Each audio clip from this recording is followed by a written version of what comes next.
When you think of Cornwall, fishing villages are often the first image that springs to mind, and Mevagissey is one of those most classic examples.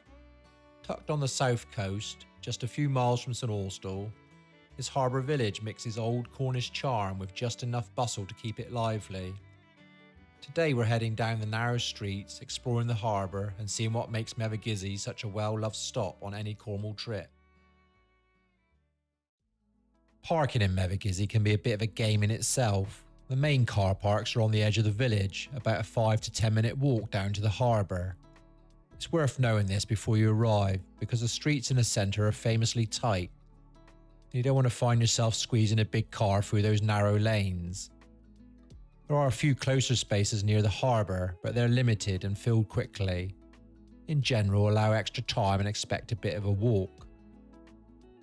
Once you make your way down, the first impression is the Twin Harbour. Fishing boats still come and go here daily, and you'll often see lobster pots stacked along the quay.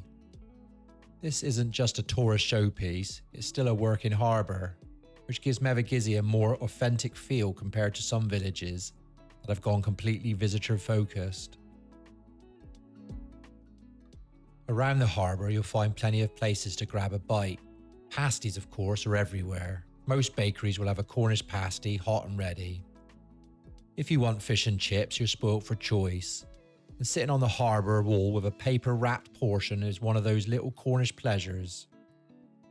There are also a couple of pubs right in the centre, offering the usual range of Cornish ales and hearty pub grub.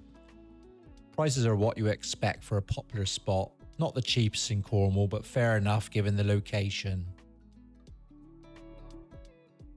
For families, there's the Mevagissey Aquarium, which I think is still free to enter, and set inside the old Lifeboat house on the harbour.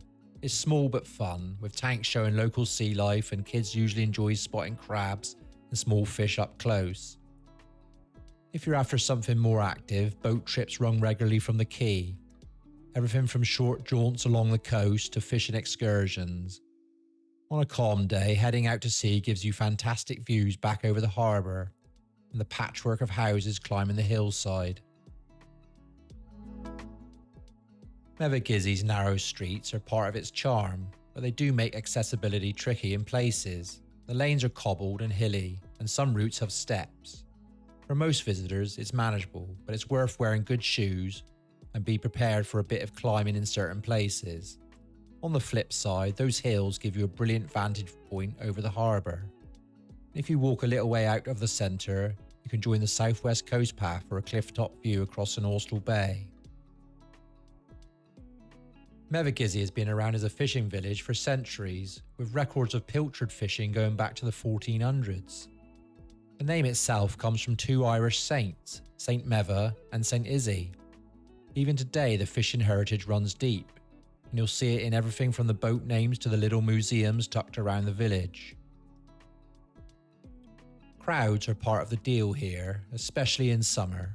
On a sunny day, the harbour area can feel packed, and you might find yourself weaving between families, dogs and holidaymakers with ice creams.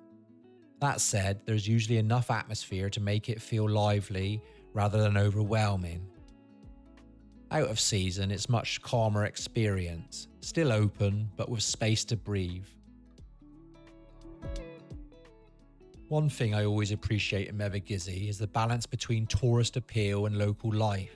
You've got the gift shops and cafes, yes, but you also see fishermen unloading catches and locals chatting on the quayside.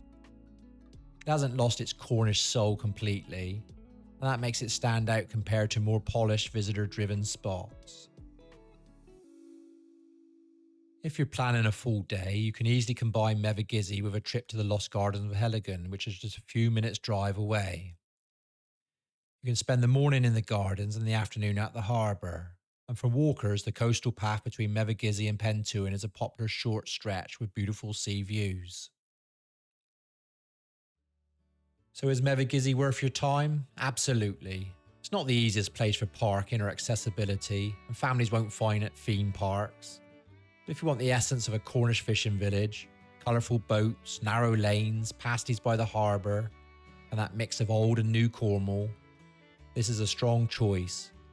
I'd happily come back again, and for me it's one of those villages that captures Cornwall's character without feeling like a complete theme park.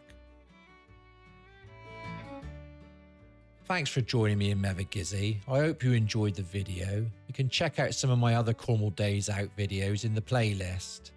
Thanks for watching. Until next time, cheers you.